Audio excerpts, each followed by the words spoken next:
고린도전서 9장 1절부터 18절에 있는 말씀으로 큐티인 제목은 참 사도와 자유인입니다. 바울은 고린도전서 8장에서 자유와 사랑의 관계를 바르게 말하였고 9장에서는 자신의 사도직 수행을 말합니다. 바울은 사도로서 교회에서 생계배를 받아 살 권리와 자유가 있었습니다. 하지만 복음이 효과적으로 선포되기 위해서 이 권리와 자유를 스스로 포기하죠. 그런데 바울의 이 권리 포기에 대하여 바울은 진정한 사도가 아니어서 생계를 담당하도록 교회에 감히 요구하지 못한다는 왜곡하는 목소리가 있었습니다. 하지만 바울은 자신이 진정한 사도임을 강력히 주장합니다. 자신이 교회로부터 생계비를 지원받을 권리가 있지만 이 권리를 포기하는 것은 사도직에 결함이 있기 때문이 아니라 모든 사람에게 복음을 효과적으로 전하기 위해서라고 합니다. 첫째는 바울의 권리입니다. 1절, 2절입니다. 내가 자유인이 아니냐? 사도가 아니냐? 예수 우리 주를 보지 못하였느냐? 주 안에서 행한 나의 일이 너희가 아니냐? 다른 사람에게는 내가 사도가 아닐지라도 너희에게는 사도이니 나의 사도됨을 주 안에서 인친 것이 너희라. 바울이 고린도 교회를 떠나자 바울을 비판하는 자들이 교회 안에서 생겨났습니다. 바울은 4개의 강력한 수사적인 질문을 던지죠. 자신은 정당한 사도이고 사도로서 그리스도께서 모든 그리스도인에게 주신 자유를 누릴 자유가 있다는 겁니다. 그러나 초대교회에서 바울의 사도직에 대한 시비가 많았습니다. 바울에게는 교회가 요구하는 사도의 요건들이 없었기 때문이죠. 바울은 사도의 요건을 2가지로 봅니다. 첫째는 부활하신 예수 그리스도를 보고 복음을 선포하도록 위임받고 보냄을 받은 자이죠. 사도행전 1장에서도 사도의 조건을 제시합니다. 역사적 예수의 목격자로 예수의 제자여야 하고 그리고 부활하신 예수 그리스도의 나타나심을 목격하고 그 부활의 증인 노릇을 할 수 있어야 합니다. 12이라고 하는 숫자는 예수께서 하나님 나라를 선포하여 새로운 종말에 하나님 백성을 창조하고 모으면서 세운 상징적인 사람들로 하나님의 백성인 이스라엘 12족장을 상징하는 그런 사람들이죠. 그러나 사도는 부활하신 주 예수 그리스도께서 자신의 정권대사로 파송하여 자신의 복음을 선포하게 하고 자신의 구원을 전달하도록 한 사람들입니다. 12은 사도들을 가리키지만 12 외에도 사도가 있을 수 있습니다. 바울이 바로 12 속에 끼지는 않았지만 사도였잖아요. 교회 핍박자였던 바울이 다메섹 도상에서 부활하신 예수 그리스도를 보고 그로부터 사도로 소명되고 파송되었을 때까지는 초대교회에 이미 사도에 대한 리더십이 정해졌기에 추가로 또 다른 사람이 사도로 파송된다는 것은 어려웠습니다. 더군다나 바울은 예수님의 직계 제자도 아니었기에 더욱 어려웠습니다. 바울이 전하는 복음의 형식과 강조점이 또한 예루살렘의 사도들과 약간 달랐습니다. 이런 여러 가지 것을 내세워 바울의 사도직을 시비하는 사람들이 여러 곳에 있었습니다. 그러나 바울은 자신이 부활하신 주 예수 그리스도를 보았다는 것을 강력하게 내세우며 자신이 정당한 사도임을 주장합니다. 그리고 바울은 자신의 사도직에 시비를 거는 자들에게 또 하나의 증거를 제시합니다. 그것은 바로 자신의 복음 선포로 인해 구원을 얻게 된 고린도 교회가 바로 자신이 사도라는 것을 증명한다는 것이죠. 고린도 교회는 바울 사도의 사역을 통해 믿음으로 만들어진 공동체입니다. 그래서 고린도 교회는 바울 사도직의 결실로 바울이 사도라는 것을 확인하는 도장이요 추천서입니다. 다른 사람들은 바울을 사도로 인정하지 않을지라도 고린도 그리스도인들은 인정해야 한다는 말이죠. 내가 비록 약하고 심히 떨어도 주 안에서 내 고난으로 그리스도의 복음을 증거하여 한 사람을 살리면 주께서 나를 사도처럼 높여주시는 겁니다. 주 안에서라고 하는 말은 고린도 교회는 바울이 주 예수님의 명령을 받들어 행한 복음 선포 사역의 열매라는 그런 뜻입니다. 3절입니다. 나를 비판하는 자들에게 변명할 것이 이것이니 바울은 자신을 조사하겠다는 자들에게 줄 답변이 있다고 합니다. 바울의 사도직에 대하여 의문을 제기하는 자들이 개바파인지 성령의 은사 가운데 방언을 주장하는 자들인지 정확하지는 않습니다. 방언하는 자들은 이미 성령 체험으로 하늘나라에 도달한 것으로 여겨서 자신들은 마치 천사와 같은 존재로 생각했거든요. 사람들이 바울의 영성에 시비를 걸면서 바울이 영성이 좀 부족하다고 하면서 바울은 방언을 못하는 것 같아 이런 말까지 했다는 겁니다. 그래서 바울은 14장에서 자신이 누구보다도 방언을 더 많이 말하지만 교회에서는 한마디도 하지 않는다고까지 말했던 거죠. 4절부터 6절입니다. 우리가 먹고 마실 권리가 없겠느냐? 우리가 다른 사도들과 주의 형제들과 게바와 같이 믿음에 자매된 아내를 데리고 다닐 권리가 없겠느냐? 어찌 나와 바나바만 일하지 아니할 권리가 없겠느냐? 먹고 마시는 권리는 교회에서 생계비를 받아 생활하는 권리를 말합니다. 바나바와 바울은 다른 사도들과 주의 형제들과 게바같이 가족들을 위한 생계 지원을 받을 권리가 있습니다. 특별히 게바를 따로 언급한 것은 베드로가 부인을 동반하고 고린도를 다녀갔기 때문에 고린도 교회에 그 사실을 상기시키는 거죠. 바울과 바나바는 가족의 부양을 요구할 권리와 본인들의 부양 권리도 포기하고 스스로 일하며 생계를 벌면서 복음을 선포했습니다. 상류 헬라인들은 당시 신체 노동은 시민들에게는 합당하지 않고 노예들이라 천한 것들만이 하는 것이라고 여겼죠. 바울이 사도의 생계 부양 권리를 주장하지 않고 비천한 육체 노동으로 생계를 벌어 복음을 선포하는 것은 고린도 일부 그리스도인에게는 사도직의 결함으로 비쳤던 겁니다. 7절부터 11절입니다. 누가 자기 비용으로 군 복무를 하겠느냐? 누가 포도를 심고 그 열매를 먹지 않겠느냐? 누가 양떼를 기르고 그 양떼의 젖을 먹지 않겠느냐? 내가 사람의 예대로 이것을 말하느냐? 율법도 이것을 말하지 아니하느냐? 모세의 율법에 곡식을 밟아 떠는 소에게 망을 씌우지 말라 기록하였으니 하나님께서 어찌 소들을 위하여 염려하심이냐? 오로지 우리를 위하여 말씀하심이 아니냐? 과연 우리를 위하여 기록된 것이니 밭가는 자는 소망을 가지고 갈며 곡식 떠는 자는 함께 얻을 소망을 가지고 떠는 것이라. 우리가 너희에게 신령한 것을 뿌렸은즉 너희의 육적인 것을 거두기로 과하다 하겠느냐? 사도가 마땅히 교회에서 부양받아야 함을 군인, 포도원, 농부, 양치기 이런 비유를 통해서 증명합니다. 그것뿐 아니라 율법도 같은 원리를 가르칩니다. 바울은 신명기 25장 4절을 인용하고 랍비들의 해석과 같이 남의 밭에서 일하는 일꾼도 그가 거둬들인 곡식 일부를 받을 권리가 있다고 해석합니다. 그리고 그것을 또 자신과 자신의 동역자에게 적용합니다. 씨 뿌리는 것과 수확하는 것은 그리스도인이 복음을 전하는 것을 뜻하죠. 바울은 자신이 고린도에서 복음을 선포하여 교회를 세운 것을 영적인 씨 뿌림이라고 합니다.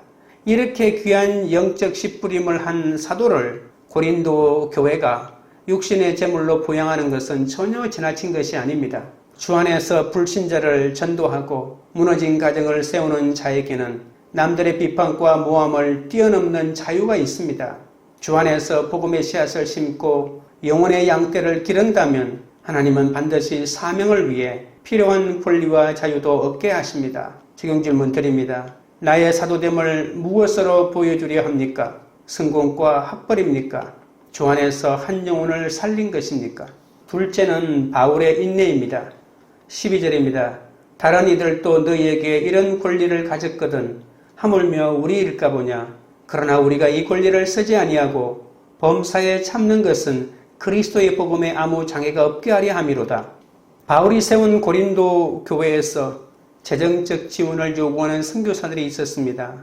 하지만 주 안에서 고린도 성도들을 낳고 공동체를 세운 바울은 사도로서 마땅히 고린도 교회에게 권리를 가졌는데도 그 권리를 쓰지 않고 스스로 포기합니다. 자격이 부족해서가 아니라 그리스도의 복음에 장애가 없도록 하기 위해서입니다. 복음의 효과적인 선포를 위해 바울과 동역자들은 중노동의 고난을 견디며 생계를 직접 벌면서 사도직을 감당했습니다. 13절 14절입니다. 성전의 일을 하는 이들은 성전에서 나른 것을 먹으며 제단에서 섬기는 이들은 제단과 함께 나누는 것을 너희가 알지 못하느냐. 이와 같이 주께서도 복음 전하는 자들이 복음으로 말미암아 살리라 명하셨느니라. 복음 선포자들이 교회에서 부양받을 권리가 있음을 또 증명합니다. 성전에서 일하는 사람들은 성전에서 음식을 먹고 제단에서 제사 지내는 제사장들은 제단의 음식을 나누어 먹는다는 원리입니다. 바울은 지금까지 사도인 자신도 자신의 동력자들이 마땅히 교회의 생계 지원을 받아서 생활할 권리가 있음을 여러 가지 예를 통해 설명하지 않았습니까? 바울은 이제 그 절정으로 누가복음 10장 7절에 있는 복음 전하는 자들이 복음으로 말미암아 살리라는 예수님의 명령을 인용합니다. 이 권리 주장에 누가 저항하겠습니까? 바로 그 명령에 따라 게바와 다른 사도들도 자신들의 복음 선포를 교회에서 생계 지원을 받으면서 그 사명을 감당하지 않았습니까? 복음을 전하고자 합당한 권리를 누리는 것도 중요하지만 복음에 아무 장애가 없게 하고자 그 권리를 유보하고 모든 오해와 비판을 견디는 것은 더 고귀한 섬김입니다. 성전에서 나는 은혜를 풍성히 나눠주고자 내가 수고하고 인내하면 주께서 복음으로 말미암아 살게 하는 은혜를 베풀어 주십니다. 적용 질문 드립니다. 복음에 아무 장애가 없게 하고자 유보해야 할 나의 정당한 권리는 무엇입니까? 복음을 위해 내가 범사에 수고하고 인내할 때 어떤 은혜가 임했습니까? 셋째는 바울의 상입니다. 15절입니다. 그러나 내가 이것을 하나도 쓰지 아니하였고 또 이 말을 쓰는 것은 내게 이같이 하여 달라는 것이 아니라 내가 차라리 죽을지언정 누구든지 내 자랑하는 것을 헛된 대로 돌리지 못하게 하리라. 바울은 예수님의 명령을 따르지 않았죠. 예수의 말씀을 인용한 것도 고린도 교회에 재정 지원을 해달라는 것이 아닙니다. 그것이 사실이면 죽겠다는 극단적인 표현까지 사용합니다. 바울은 예수님을 무시해서 이 명령에 순종하지 않는 것이 아닙니다. 바울은 누구보다 예수님 명령에 순종하기 위해서 문자적으로만 어긴 겁니다. 복음 선포자들은 복음으로 생계를 얻으라는 예수님의 명령은 그 정신이 더 중요합니다. 예수님은 복음을 효과적으로 선포하라고 이 말씀을 하신 것입니다. 예수님은 제자들에게 하나님 나라 복음을 선포하도록 보내면서 그 짧은 시간 동안에 선교에 필요한 경비를 스스로 마련하기 위해 시간을 허비하지 말고 지원을 받으라고 말한 것이죠. 예수님의 공생의 사역에 니고데모, 아리마대 요셉, 베다니의 나사로 집안, 헤롯 궁정 고관의 부인 등 부자들의 지원이 있었습니다. 예수님이 갈릴리 여러 동네에 제자들을 보내 하나님 나라를 선포할 때 그 동네에 사는 부유한 자들에게 숙식을 받고 복음 선포에만 전념하도록 한 것이죠. 제자들이 선교비 마련하느라 지체하지 말고 각 동네에서 그들을 환영하는 집에 들어가 먹고 자며 하나님 나라를 선포하라는 겁니다. 그 맥락에서 복음 선포자가 복음으로 생계를 얻는 것이 마땅하다고 한 것이죠. 종말이 임박하여 시간이 없는데 생계를 위해 시간을 쓰면서 복음 전파에 나가면 지장을 주니까 효과적인 복음 선포를 위해서 복음의 호의적인 사람들에게 생계 지원을 받도록 한 겁니다. 또한 헬라세계는 많은 철학자가 지혜를 가르친다면서 강연하고 돈을 거두어 생계를 유지하면서 도시를 유랑하였거든요. 만약에 바울도 이렇게 했다면 바울이 전하는 복음은 헬라세계 철학자들과 다를 것이 없었을 겁니다. 그래서 바울은 복음을 차별화하는 수단으로 복음을 무료로 선포하고 자신의 생계는 자신의 노동으로 해결한 것이죠. 바울은 천막 제조 기술자입니다. 바울은 그런 기술로 생계를 유지하면서 복음을 무료이지만 효과적으로 선포한 겁니다. 16절입니다. 내가 복음을 전할지라도 자랑할 것이 없으면 내가 부득불할 일임이라. 만일 복음을 전하지 아니하면 내게 화가 있을 것이로다. 바울은 복음을 열심히 전했지만 그것이 자랑이 될 수 없다고 합니다. 복음을 선포하는 직책은 하나님이 바울에게 지워주신 부득불할 일입니다. 이 숙명을 거슬러 복음을 선포하지 않으면 자신에게 화가 있다고 합니다. 화가 있다는 임박한 하나님의 심판과 재앙을 경고하는 구약 성경의 표현 아닙니까? 바울은 하나님이 자신에게 복음 선포의 숙명을 지워주셔서 만약 자신이 그 숙명을 어긴다면 하나님이 재앙을 내려 자신을 파멸시킬 거라고 하는 겁니다. 바울은 자신의 수고와 헌신에도 교만하지 않았습니다. 주의 은혜로 구원을 받고 주께 사명받은 우리도 마땅히 복음을 전하고 구원을 위해 살아야 합니다. 바울의 사도직 소명은 예레미야의 소명과 비슷합니다. 거짓 선지자들은 모두 하나님의 보호 아래에 있는 유다는 절대 멸망하지 않는다면서 평화를 선언했지만 예레미야는 패역한 유다는 바벨론에 멸망당할 것이라고 예언했죠. 그러나 예레미야는 매국노라며 온갖 핍박에도 불구하고 인기 없는 심판의 메시지를 선포할 수밖에 없었습니다. 바울의 부득불 할 일은 예레미야의 소명과 견줄 수 있는 것이죠. 17절입니다. 내가 내 자의로 이것을 행하면 상을 얻으려니와 내가 자의로 아니한다 할지라도 나는 사명을 받았노라. 바울은 스스로 택하여 복음을 전한다면 보수를 기대할 수 있습니다. 자신이 복음 선포를 해드리겠다고 제안하여 하나님과 고용관계를 맺었다면 당연히 대가를 받을 수 있죠. 그러나 바울은 그 일을 스스로 택한 노동자가 아니라 예수 그리스도의 종으로서 사도직으로 부름을 받았기에 노예처럼 보수를 요구할 수 없습니다. 바울은 자신이 받은 사도직은 직분이라고 합니다. 그것은 보통 노예들이나 노예 신분에서 해방되었지만 계속 주인집에서 주인의 살림을 담당하는 자인 청지기를 말합니다. 18절입니다. 그런즉 내 상이 무엇이냐? 내가 복음을 전할 때에 값없이 전하고 복음으로 말미암아 내게 있는 권리를 따서지 아니하는 이것이로다. 바울은 하나님 나라의 청지기이기에 자신의 상은 복음을 무료로 선포하는 것이라고 합니다. 생계를 교회에서 지원받을 수 있는 권리를 쓰지 않고 복음을 공짜로 선포하는 것이 자신이 받을 보수라고 말합니다. 바울은 복음을 자기 희생적인 자세로 전하여 하나님 나라에서 다른 사도들보다 더 큰 상급을 받을 것을 기대하지 않고 복음을 공짜로 선포해서 많은 사람이 구원받으면 그것이 바로 상급이라고 말한 것이죠. 우리는 하나님 나라의 집을 세우는데 각자의 역할을 하도록 부름을 받았습니다.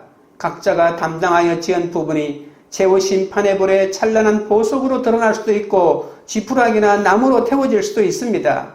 소명을 신실히 감당하면 찬란히 빛으로 드러나겠지만 게으르게 했다면 태워져 버릴 겁니다. 바울이 기대한 상은 복음을 무료로 선포하여 복음의 진리인 은혜를 잘 드러내서 더 많은 사람이 그리스도를 믿게 하도록 환하게 드러나는 것입니다. 그것이 바로 바울의 자랑거리입니다. 자기 희생으로 복음을 선포하는 것을 하나님께 자랑하여 큰 상급을 얻겠다는 것은 죄의 본질이기도 합니다. 구원은 은혜로 받지만 하나님 나라를 위해 쌓은 공로에 따라 상급을 받는다는 말이 있습니다. 구원은 하나님의 온전에 참여하여 하나님과 같이 온전해진다는 것입니다. 하나님처럼 온전해지는데 무엇이 더 필요하겠습니까? 복음을 전했다고 자랑할 것이 아니라 복음을 전할 때 값없이 전하고 전한 후에는 내 이름을 드러내지 않는 것이야말로 진정으로 자랑할 일입니다. 주께 헌신하고 공동체를 섬겨도 거기서 내 공로를 주장하지 않고 나의 권리를 다 쓰지 않는 것이 영원히 남을 상이라는 사실을 잊지 마셔야 합니다. 주경 질문 드립니다. 복음을 전했다고 자랑합니까? 아니면 복음을 전한 것을 당연한 일로 여깁니까? 기도드리겠습니다.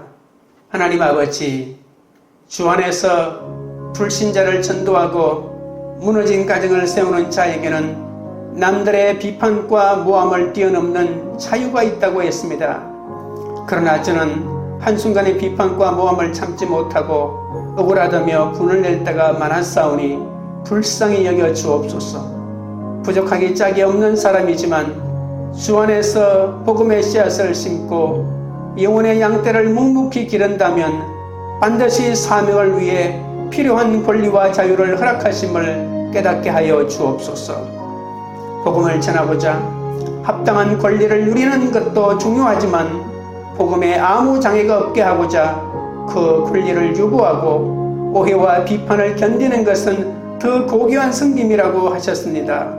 복음을 위하여 주신 권리를 복음에 아무 장애가 없도록 나의 모든 권리를 내세우지 않도록 붙들어 주옵소서. 복음을 전했다고 자랑할 것이 아니라 복음을 전할 때 값없이 전하고 전한 후에는 이름을 드러내지 않는 것이 진정으로 우리가 자랑해야 할 일임을 알게 하옵소서. 복음을 전해도 값없이 전하며 공동체를 위해 헌신해도 권리를 다 쓰지 않으므로 주께 영원한 상을 받게 하여 주옵소서.